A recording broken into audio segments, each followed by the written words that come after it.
Você ouve a partir de agora Gotas de Luz, uma mensagem de vida e esperança a todos. Gotas de Luz, trazendo o Espiritismo para bem perto de você. Realização: União Espírita de Monte Alto. O tema do programa Gotas de Luz de hoje é perda de entes queridos, que nos leva a uma reflexão a respeito da morte, que para muitos é um mistério e a maior tragédia da vida de grande parte da humanidade. A partida de um ente querido, o fim da existência física de alguém que amamos, é realmente uma dor que não se consegue traduzir em palavras. O vazio, o sofrimento, a saudade tomam conta dos que ficaram. Sensações e sentimentos que se confundem com a dúvida, a incerteza da continuidade da vida. O desconhecimento, o despreparo perante um fato que é o mais certo da nossa existência terrena. O que ocorre é que o ser humano vive como se não houvesse a morte. Vive-se sem fé em Deus e sem se dar conta de que fomos criados por Ele. Vive-se sem uma conscientização do significado da vida física e de que somos espíritos imortais. Assim, não é de estranhar-se que a morte seja encarada de forma até desesperadora. É como se o ser querido, ao ter o corpo físico enterrado ou cremado, houvesse desaparecido para sempre. Nada conforta e ameniza a dor dos que ficaram, porque, segundo creem, não há mais esperança nem possibilidade de reencontro com o ser amado que fez a grande viagem. Em decorrência desse sentimento, as pessoas totalmente desconsoladas e não raro desestruturadas procuram cada vez mais o centro espírita e as respostas que a doutrina espírita apresenta. De imediato encontram uma nova realidade. Ninguém morre. A vida não cessa e continua em outra dimensão. O ente querido está vivo e prossegue amando aqueles que lhe são caros ao coração. No programa Gotas de Luz de hoje, recebemos José Maria Medeiros e Sueli Calda Schubert para falar sobre o tema perda de entes queridos. Nós gostaríamos então de fazer a nossa primeira pergunta, dialogando com a nossa companheira Sueli. Nós os perdemos? Em geral, quando se denomina a morte, a partida de um ente amado, de perda dos entes queridos, as pessoas estão pressupondo que os perderam. A maioria das pessoas que não tem assim uma ideia mais precisa da vida após a morte do corpo físico, da continuidade da experiência do espírito que está deixando esta veste, que é uma veste num momento bastante difícil para os testemunhos da experiência terrena, e cessados esses testemunhos, esse espírito se despede desta veste e retorna à sua pátria espiritual. Entretanto, como dissemos, as pessoas não têm uma noção mais precisa, mais definida do que seja a vida no mundo espiritual. A continuidade, esse progresso constante que o Pai do Céu concede às suas criaturas, aos seus filhos. A vida continua, assim como a vida antecede ao berço atual e depois prossegue além do túmulo. Com esta ideia, as pessoas têm uma noção de perda. Isto é chamado inclusive de luto. A alma da criatura que fica, daquele que está sofrendo esta separação, denota uma perda, um luto. Ela fica como que enlutada. Mas a doutrina espírita vem dar uma outra visão. Vem mostrar algo muito maior, muito mais belo, muito mais profundo e que dá esperanças para as criaturas humanas, que abre um caminho novo, uma porta de luz para esta progressão que todos os espíritos devem cumprir. Nós não os perdemos. Eles partem para a pátria verdadeira. É preciso também ter uma noção de que a vida terrena é uma passagem, não é verdade? E uma passagem breve.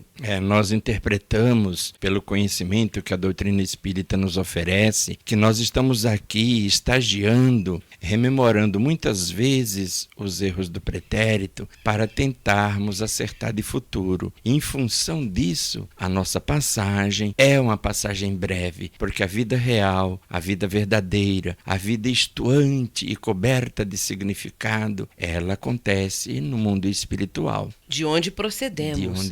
Nós viemos do mundo espiritual, da pátria verdadeira. E, ao reencarnarmos no plano terreno, nós estamos, como disse José Maria, cumprindo uma nova etapa. E, a partir daí, devemos entender que esta vida física é impermanente, ela é breve. Algumas pessoas, alguns espíritos que reencarnam, vivem apenas alguns minutos.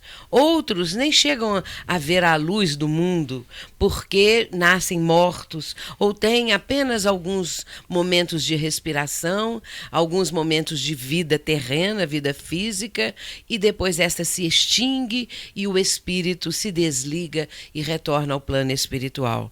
Claro que existem aqueles outros que têm existência mais prolongada, alguns chegam aos 100 anos de idade, outros, raros, até um pouco mais. Entretanto, a vida é breve em relação à eternidade, em relação a essa consciência que o Espiritismo nos proporciona, que nós somos seres imortais. Não é uma beleza nós termos essa noção, José Maria? E é bom nós entendermos, não é, Sueli, que todas as vezes que nós retornamos à Terra para uma etapa do nosso processo evolutivo, essa parcela de vida que é a existência transcorrida aqui na Terra, ela tem uma programação que verte do alto, aonde, a partir do instante que nós aprendemos, que nós cumprimos essa programação, não se pode exigir que a nossa permanência na Terra continue. Nós temos efetivamente que voltar para a pátria de origem. Por isso que, em realidade, nós não os perdemos. Não os perdemos e devemos entender que nós nos reencontraremos. Nós não os perdemos, eles permanecem vivos, eles estão muitas vezes ao nosso lado, se não o tempo todo, porque isso também não seria bom nem para eles, nem para os que ficam, mas, vez que outra, nós temos esses encontros, nós temos possibilidades de sentir essas presenças. Esta é uma questão que a doutrina espírita apresenta com muita propriedade, porque há uma comprovação em torno dessa questão da comunicabilidade dos espíritos, dessa questão de que eles podem se aproximar de nós e enviar mensagens, seja apenas através do pensamento, de emoções e sensações que passam a compartilhar com aqueles que ficam, como também através de comunicações mediúnicas, mesmo diretas, porque aí estarão trazendo a palavra, o estímulo, o reconforto aos entes queridos. Portanto, é uma esperança que a doutrina espírita apresenta para o ser humano. É uma visão completamente nova. No mundo ocidental, Sueli, nós temos a ideia de que a morte é efetivamente a maior dor, porque nas culturas orientais, alguns povos enxergam-na de maneira diferente. Então nós gostaríamos de, nesses diálogos espíritas, nós fazermos essa pergunta: é a morte a maior dor? Por que nós a enxergamos dessa maneira? Por causa da separação, em razão dessa separação, às vezes, dando ideia de uma ruptura definitiva. E porque as pessoas ainda não estão totalmente preparadas para essa separação, para a morte de um ente querido. Nós vivemos a vida o tempo todo dando prioridade às questões do corpo físico e nos esquecemos de que somos espíritos espíritos imortais, espíritos que estão momentaneamente revestindo um corpo físico, corpo este que em determinado momento que nós não sabemos, terá que ser deixado no plano terreno, retornará à Terra e ficará aqui, melhor dizendo. E o espírito, este sim, retornará ao plano espiritual, à sua pátria de origem. Então, essa questão de achar que é a maior dor, é esse o sentimento, a emoção ou a sensação que as pessoas que têm essa partida de um ente querido sentem. É um depoimento que as pessoas dão. É a maior dor que existe, por exemplo, para a mãe a partida de um ente querido. Nós não perdemos esse ente querido, nós não perdemos o filho. Porém, a conversa habitual, os comentários habituais, a forma de expressão habitual é exatamente esta. Perdi meu filho, perdi alguém muito amado. E a pessoa, dentro dessa sensação de perda, de separação, ela começa um processo de sofrimento que muitas vezes as pessoas ficam tão envolvidas e mergulhadas nessa dor que não conseguem sair disso, que não conseguem se libertar dessa sensação de dor, esse sofrimento que é como uma chaga dentro da criatura. É verdade. O nosso entendimento ainda não é tão abrangente das duas vidas. Nós nos detemos muito na vida do corpo e temos pouca familiaridade com a vida do espírito. Nós ainda ficamos muito presos às conquistas aqui da Terra, às aquisições aqui da matéria, e damos pouca atenção às conquistas do espírito, às conquistas da vida, não é, fora da matéria. Você disse, José Maria, só um momentinho, querendo ainda manter a questão que você apresentou, de que no Oriente, às vezes, as pessoas têm outro tipo de conotação, entendem a morte de outra maneira, entendem a partida de um ente querido de uma forma natural. E é isso que nós deveríamos incorporar aos nossos hábitos ocidentais. Essa naturalidade de que tudo aquilo que nasce, que vive, tem um momento de também morrer, de cessar esta vida. Porque a vida ela tem um período. Assim nós vemos todas as coisas da natureza, assim nós vemos todos os seres vivos e assim somos também nós, seres humanos. Nascemos, vivemos durante um período e depois esse corpo físico se extingue, a vitalidade do corpo se extingue, o espírito se desprende e parte para aquele que é o seu mundo, a sua pátria de origem. Olhemos para os mortos como para os ausentes. Pensando assim, não nos enganaremos. Você ouve e se informa. Gotas de Luz. Programa Gotas de Luz, segundo bloco. Perda de entes queridos é o título do programa de hoje. Falando sobre o tema, José Maria Medeiros e Sueli Caldas Schubert. Nós gostaríamos de falar mais uma pergunta, porque essas aflições alcançam principalmente os pais, elas sensibilizam as almas assim mais receptivas, quando acontecem com respeito a crianças, quando acontece com respeito a jovens. Então, por quê? Mortes violentas, não é? Por que se morre? Por que morrem crianças e jovens? Por que isso nos provoca tanta comoção, tanta dificuldade de aceitação quando ocorre em tenra idade? Porque nós nos esquecemos que aquela criança é um espírito antigo. Vamos dizer assim, é um espírito que tem uma bagagem multimilenar. Está agora com um corpo físico, com essa forma infantil. E isso desperta ternura, desperta carinho, desperta vontade de amparar. Mas aquela criança é um espírito que tem uma idade, que tem uma vivência anterior muito intensa, muito grande, como eu disse, multimilenar. E observando a criança enferma, observando a criança que de um momento para outro pode deixar o plano físico, a morte vem, leva aquela criancinha que é a filha amada ou o filho querido, os pais se desesperam. E isso causa realmente uma grande comoção devido à fragilidade que a infância nos transmite. Nós vemos as crianças como seres muito frágeis, não é, José Maria? Certo. Como seres que necessitam de amparo e proteção, e nós não queremos que as crianças sofram. Se pudéssemos, nós afastaríamos das crianças qualquer tipo de sofrimento. Quando nós vemos crianças sendo ceifadas pela morte de uma maneira brutal, quando nós vemos crianças que morrem de fome, e isto está acontecendo no nosso mundo, perto de nós, nessa grande aldeia global que é o nosso mundo, nosso planeta, nós sentimos que isso não deveria acontecer, que crianças não deveriam passar por isto, porque são tão frágeis, tão delicadas, necessitam tanto de proteção, e os adultos, na grande maioria, voltam as costas a essas crianças. Não estão dando a elas o amor, a atenção que elas necessitam e que elas merecem, para que possam, então, caminhar como espíritos em busca do progresso.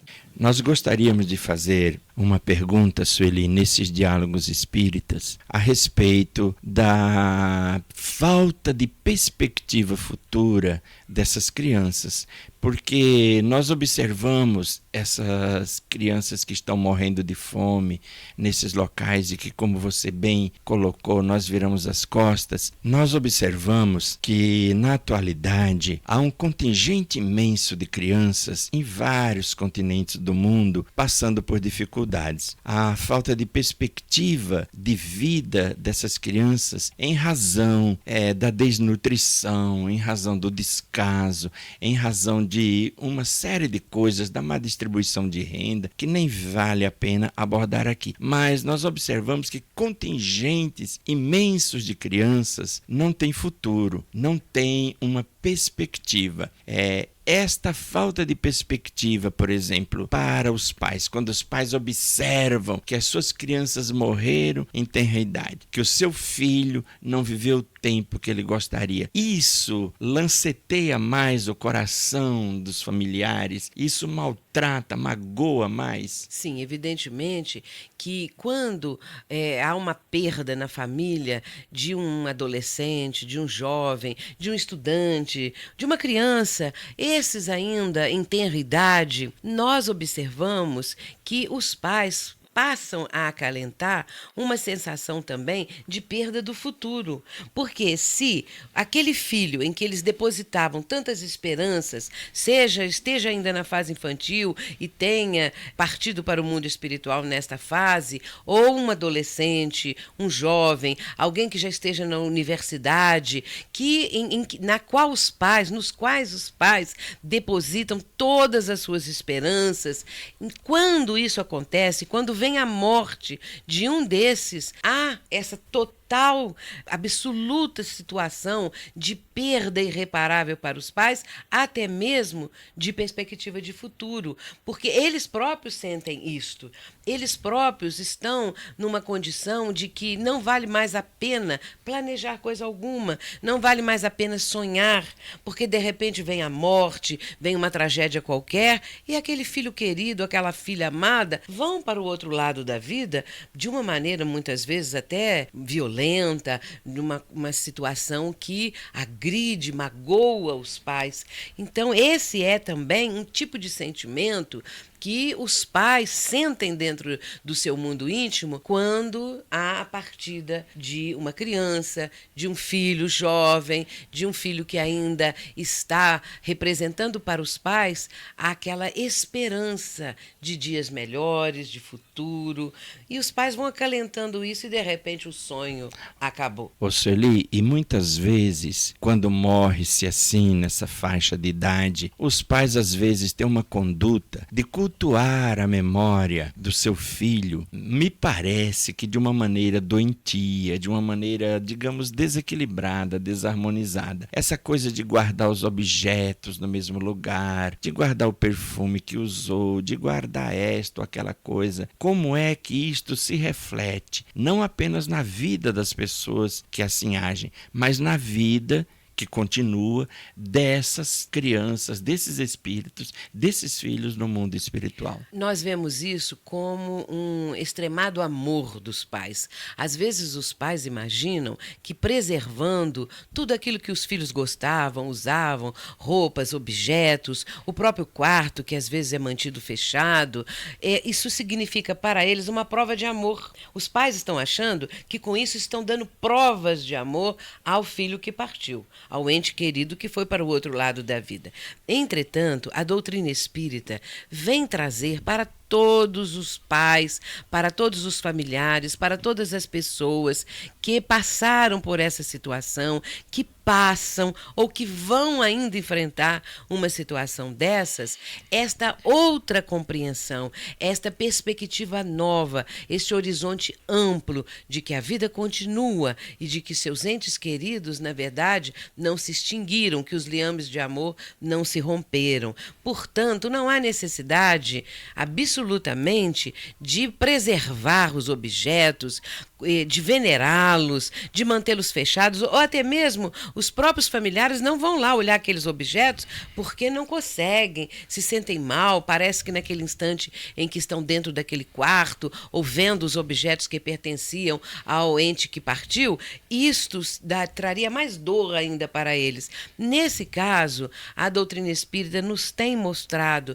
a necessidade de doar tudo isto, de nos libertarmos dessas lembranças, porque não é o significado de guardar as coisas, não está mostrando o amor, a dedicação, o carinho dos pais, mas sim apego a objetos, porque do lado de lá esse espírito que partiu não está mais pensando naquelas roupas, naqueles brinquedos, naquelas coisas, a situação é completamente outra. Então eles vão ficar muito mais felizes, nossos entes amados que estão do lado de lá, se nós doarmos em nome deles para crianças necessitadas, para jovens necessitados, as suas lembranças.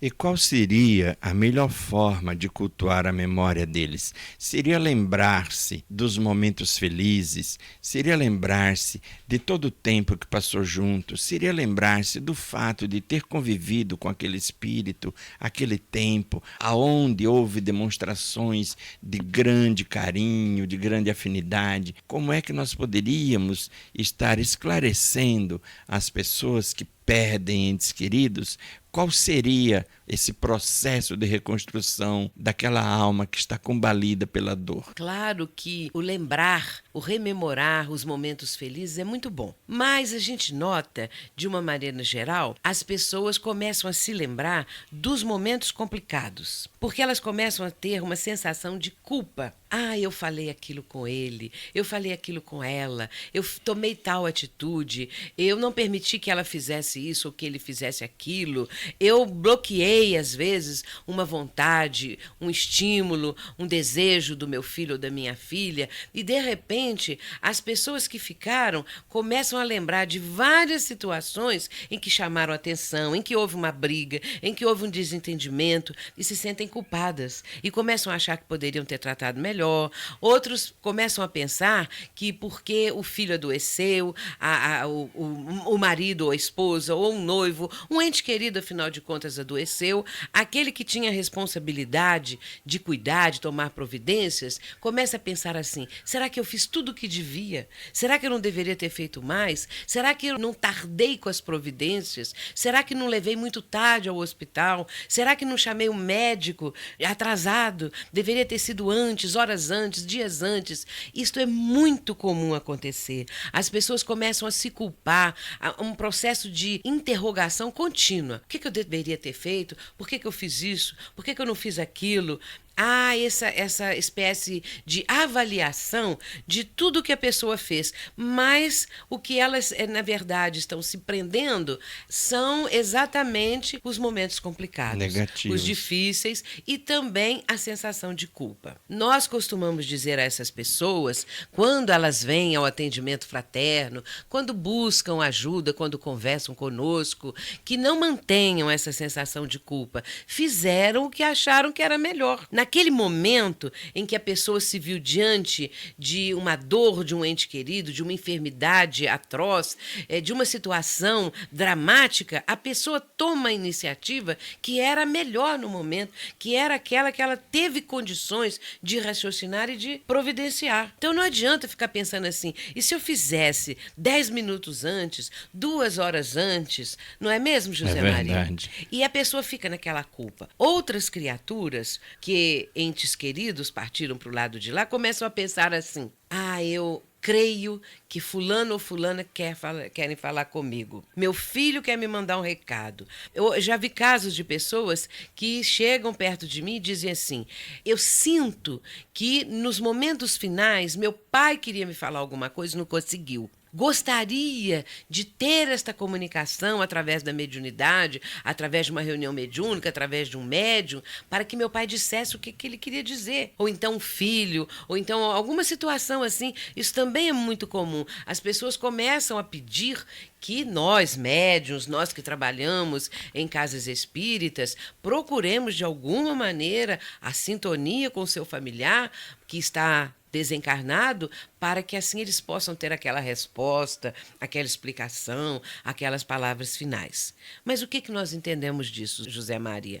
Nós sabemos que isto aí apenas é uma impressão da pessoa. É verdade. Porque do outro lado da vida, se o pai queria falar alguma coisa, do outro lado de lá isso já não está mais importando. Se a mãe queria dizer as últimas palavras, se o filho queria pedir desculpa, ou a filha queria falar alguma coisa também, isso do lado de lá não importa mais. Passou. Tudo passa, não é mesmo, José Maria? Quanto mais na perspectiva espiritual.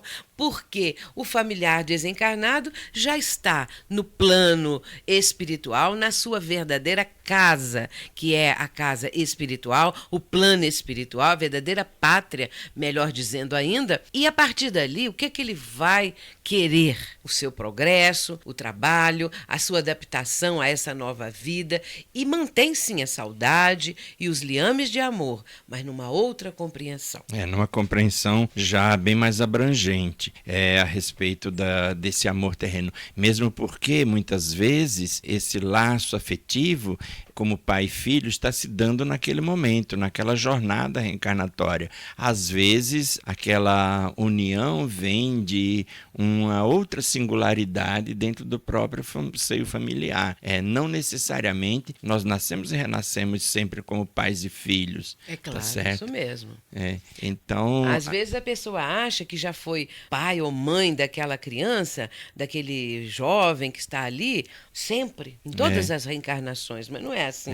Não é a assim. coisa funciona de uma forma muito diferente. Mesmo porque nós temos que aprender o amor nas suas várias nuances, como irmão, como pai, como mãe, como amigo, como filho, não é? Então, claro, as dimensões do amor apresentam-se de maneira muito variada, muito variadas. Exatamente. Mesmo. Portanto, nós hoje, pais, mães de alguns filhos, de um filho que seja, não quer dizer que já estivemos nessa mesma situação ou que estaremos no futuro como pai ou como mãe novamente daquele mesmo espírito. Pode acontecer de que nós tenhamos outras experiências, que tenhamos um encontro com esse nosso familiar querido para progredirmos em um outro aspecto. Em outra direção. E aí é dentro disso que você falou, porque a nossa parentela espiritual, ela vai cada vez mais se ampliando. É verdade. Cada vez mais nós vamos tendo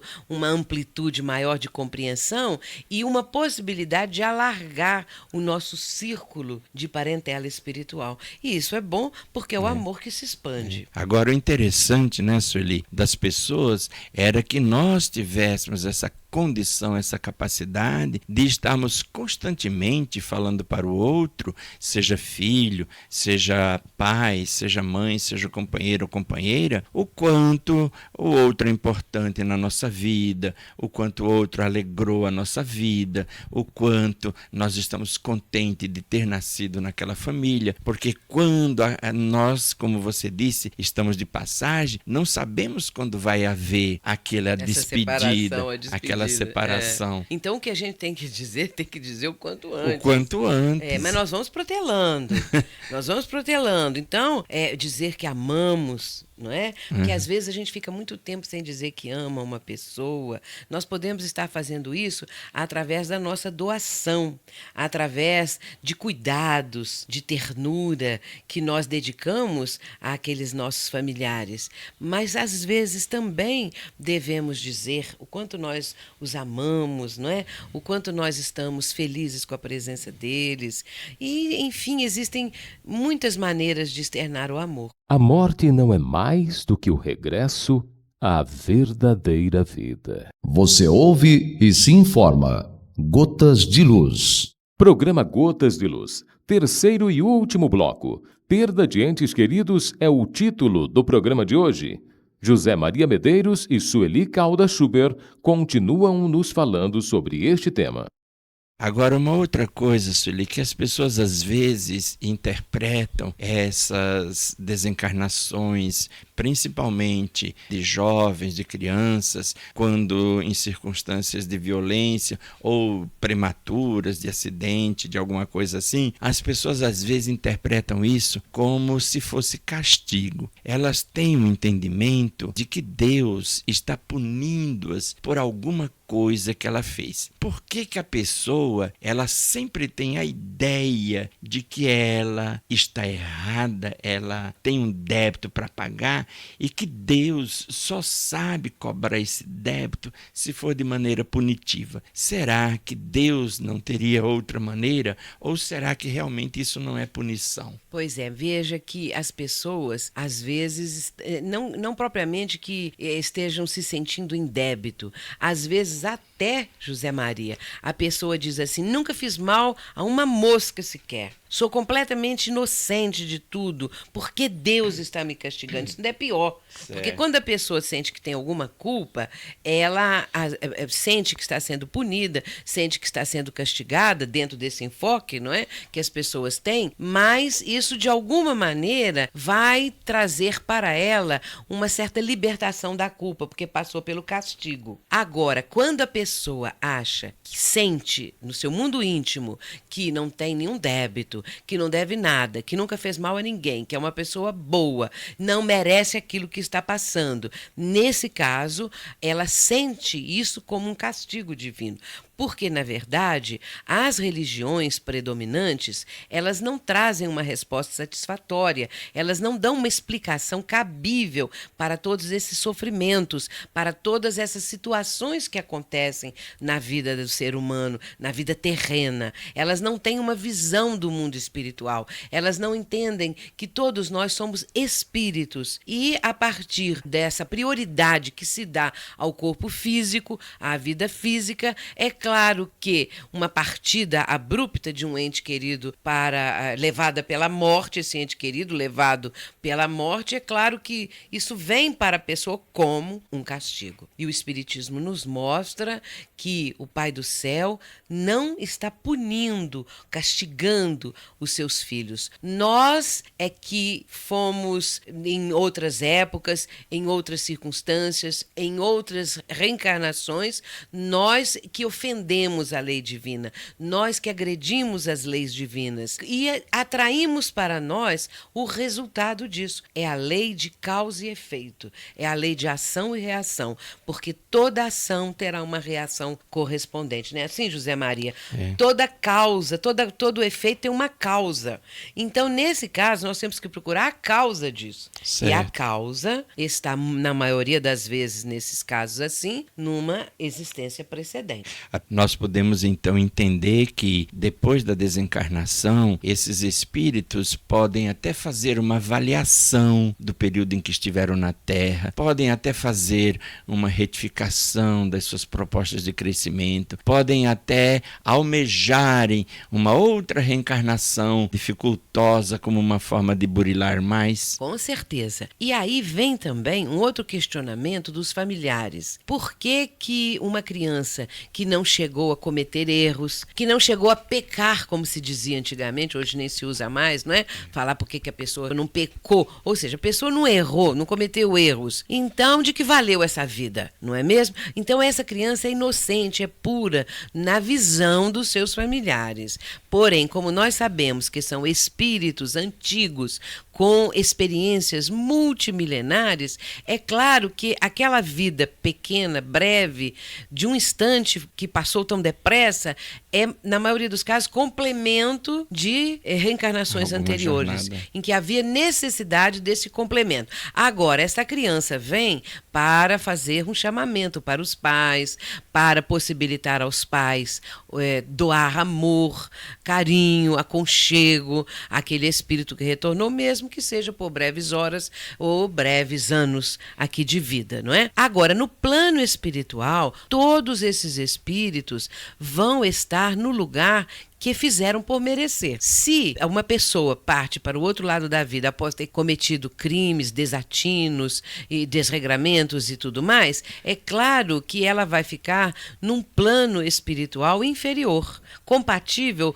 com o seu mundo íntimo, com a sua condição mental e espiritual. Porém, se teve uma vida, vamos dizer assim, entre aspas, normal, se teve uma vida digna, uma vida honesta, se batalhou, se lutou, se fez algum bem, alguma coisa assim, tudo é computado, vamos dizer numa linguagem moderna. Tudo está sendo visto, tudo e fica na nossa ficha, digamos assim, para um entendimento melhor, na nossa ficha kármica. Certo. Cada um de nós tem a sua própria ficha kármica, ou seja, o seu acervo, a sua bagagem, tudo fica ali registrado. E a partir daí, nós estaremos no mundo espiritual naquela condição que é cabível e adequada àquilo que nós trazemos no nosso mundo íntimo. Tá certo. E aí nós temos do lado de lá, né, Zé Maria? Vamos falar. O que tem do lado de lá? Cidades, jardins, escolas, hospitais. Continuamos o quê? Aprendendo. Aqueles espíritos que se apresentam ainda com aquelas sequelas das enfermidades do corpo físico vão ser tratados em hospitais. Exato, em hospitais. E em breve tempo também vão ficar livres daquilo, desde que a sua mente se liberte das sensações do corpo físico. Certo. Porque às vezes o espírito fica com a sua mente presa às últimas sensações do corpo físico, de uma enfermidade qualquer e tudo mais. Porém, desde o momento em que ele aprenda a se livrar disto, ele vai prosseguir na caminhada. E muitos jovens têm retornado, especialmente através desses médiuns, e em especial um deles, Chico Xavier, já desencarnado, que dedicou toda a sua vida a receber notícias do mundo espiritual para nós, que ainda estamos na carne. Então, nós gostaríamos de fazer essa abordagem. O que a doutrina espírita pode oferecer, ou o que ela tem de recursos, de subsídios para levar para essas mães, para essas famílias que perderam seus entes queridos, que estão com a ideia voltada para uma despedida sem fim, onde não vai haver mais a possibilidade de retorno. O que a doutrina espírita oferece para esclarecer e consolar essas criaturas? O que ela traz de riqueza, de coisas assim, que as pessoas possam apegar-se como se fosse uma tábua de salvação num mar. E não deixa de ser, né? dificuldade. Realmente uma tábua de salvação. Podemos dizer com Allan Kardec, a suprema consolação. Porque quando a doutrina evidencia a continuidade da vida e que os laços de amor, de afeto não se rompem, essa é a suprema consolação. E que aqueles nossos entes queridos estão vivos e podem se aproximar de nós. Podem, de uma forma ou de outra, quando estejam em condições, mandarem seus recados, notícias. Porque não há necessidade, às vezes, da pessoa, da mãe ou do pai que está chorando a morte de um filho, consultar um médium porque nem sempre ele vai conseguir isto, mas ele próprio, em muitas situações, consegue intuitivamente captar ideias, mensagens do seu familiar querido, através também do desdobramento no sono físico. Isso a doutrina espírita mostra para nós. A pessoa diz assim: sonhei com meu filho, foi tão bom, ele estava tão sorridente. Outras vezes diz assim: sonhei com a minha filha, mas ela estava com uma cara fechada, ou então ela estava com uma fisionomia assim muito séria. E a própria pessoa sente que teve um encontro. Às vezes fica aflita porque viu a filha com a fisionomia séria, mas depois, em outro momento, aí ora, que é uma das formas também dessa sintonia, é a prece, não é, José Maria? É verdade. A prece normalmente é que nos possibilita higienizarmos o nosso campo mental e termos a possibilidade de fazer uma ligação maior com o espírito. Porque às vezes nós imaginamos que o espírito esteja sofrendo pelo fato dele ter desencarnado, quando na realidade às vezes ele está sofrendo porque nós os estamos, de certa maneira, cobrando a sua presença, porque nós estamos cobrando que ele estivesse aqui ao nosso lado, e ele mostrando que está ao lado e nós não temos a condição de perceber porque não estamos em prece. É muito comum a pessoa falar: ai, todo mundo sonha com fulano, com meu marido que morreu, com isso tal, e eu nunca sonho. A pessoa diz isso. Às vezes ela diz. Às vezes ela não se recorda do sonho, até também, que sonha. Às vezes ela tem esses encontros espirituais, mas às vezes ela não se lembra. Né? Em muitos casos a pessoa não se lembra. Agora, na verdade, é esta condição da própria pessoa, durante o sono físico, ter um encontro, saber isso, saber disso, saber que isto é possível, é uma grande consolação. O Espiritismo consola porque esclarece. Está o tempo todo esclarecendo as circunstâncias, as causas dos sofrimentos, o porquê disso, o porquê daquilo, dando respostas que são respostas claras, que são respostas que a nossa razão admite, aceita, porque são plenamente satisfatórias. Então, nossos entes queridos estão do outro lado da vida, cada um dentro do seu patamar evolutivo e vivenciando aquilo que ele precisa para progredir. E sempre aprendendo. Não é mesmo, José Maria? Porque o aprendizado e o trabalho são contínuos. Às vezes as pessoas acham: fulano descansou, porque morreu, fechou os olhos, descansou, estava enfermo e tal. Bom, ele pode ter algum períodozinho de descanso, porque do outro lado ele pode estar, o seu espírito, né, passar por um momento assim de sonolência, de refazimento, mas em breve ele desperta e aí ele vai ser convocado ao trabalho constante, ao aprendizado. Ô Sueli, você sabe que nessas ocasiões, quando as pessoas ficam reclamando muito de perda de entes queridos, quando ficam reclamando: e agora o que vai ser da minha vida? Porque às vezes a pessoa coloca o ente querido como a perspectiva máxima daquela vida, não é? Como se, por exemplo, ela só estivesse na Terra para ficar cuidando daquele filho, alguma coisa desse jeito. E aí eu me lembro, por exemplo, de Jesus na cruz com Maria e João. Então Jesus dizer para Maria: mulher, eis aí o teu filho. E falar para João: homem, filha, eis aí a tua mãe. Quer dizer, o alargamento da dimensão de que a vida tem que continuar, outros filhos necessitam, outras pessoas precisam. Como é que a gente pode passar isso para as pessoas da doutrina? Esse trabalho, essa coisa de você dedicar-se. Como é que a gente fala isso? As pessoas com esse entendimento novo que a doutrina propicia vão alargando os seus horizontes mentais, compreender a necessidade de se doar também em favor do próximo, para que aquela dor seja suavizada. A dor da partida, a dor da separação, ela só vai ser suavizada quando a mãe ou o pai ou os familiares se doarem em favor de alguém, em favor de um próximo necessitado, em favor de crianças que necessitam de amparo, de proteção, de ajuda, porque aí naquele momento, aquela dor que a pessoa está carregando dentro do seu mundo íntimo vai receber um afago, vai ter um momento de suavidade, porque o bem faz bem. Quando nós fazemos o bem, nós recebemos para nós mesmos uma carga vibratória que nos beneficia incrivelmente. E nós nos sentimos felizes, porque é interessante que quando nós conseguimos fazer o bem, mas uma doação mesmo do fundo do nosso coração em favor de pessoas necessitadas, nós sentimos a nossa alma vibrando, cantando.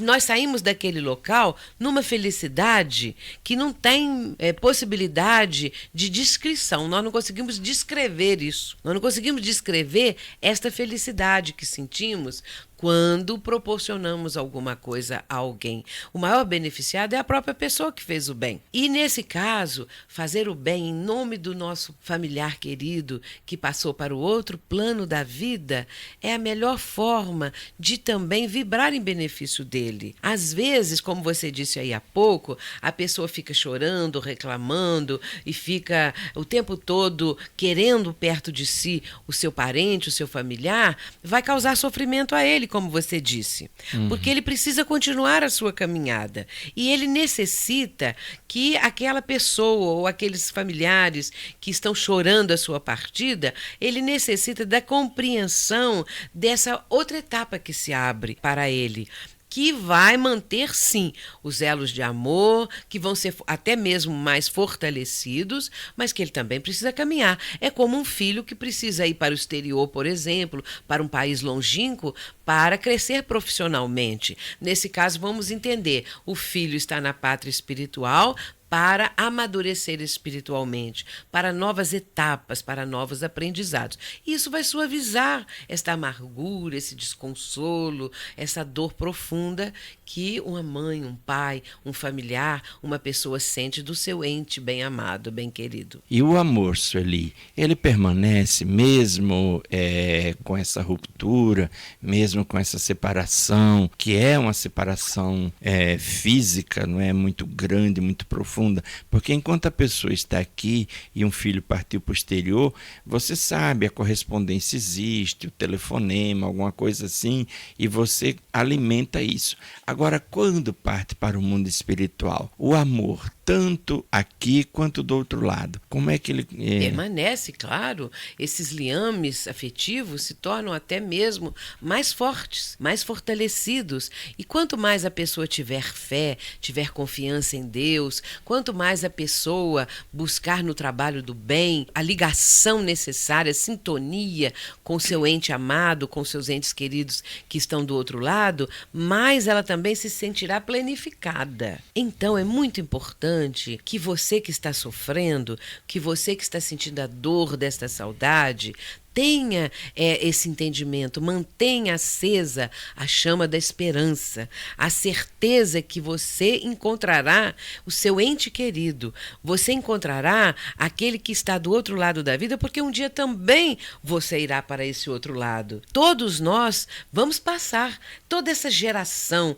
e todas as gerações vão passar, não é isso, José Maria? Verdade. Há uma renovação perpétua, constante, todas as gerações vêm e vão no processo incessante da evolução.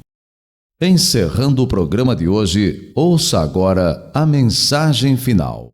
Ante as lembranças queridas dos entes amados que te precederam na grande transformação, é natural que as tuas orações, em auxílio a eles, surjam orvalhadas de lágrimas.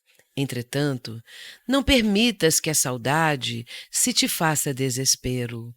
Recorda-os, efetuando por eles o bem que desejariam fazer. Imagina-lhes as mãos dentro das tuas e oferece algum apoio aos necessitados. Lembra-lhes a presença amiga e visita um doente, qual se lhes estivesse atendendo a determinada solicitação. Distribui sorrisos e palavras de amor com os irmãos algemados a rude provas, como se os visses falando por teus lábios, e atravessarás os dias de tristeza ou de angústia com a luz da esperança no coração, caminhando em rumo certo para o reencontro feliz com todos eles, nas bênçãos de Jesus, em plena imortalidade.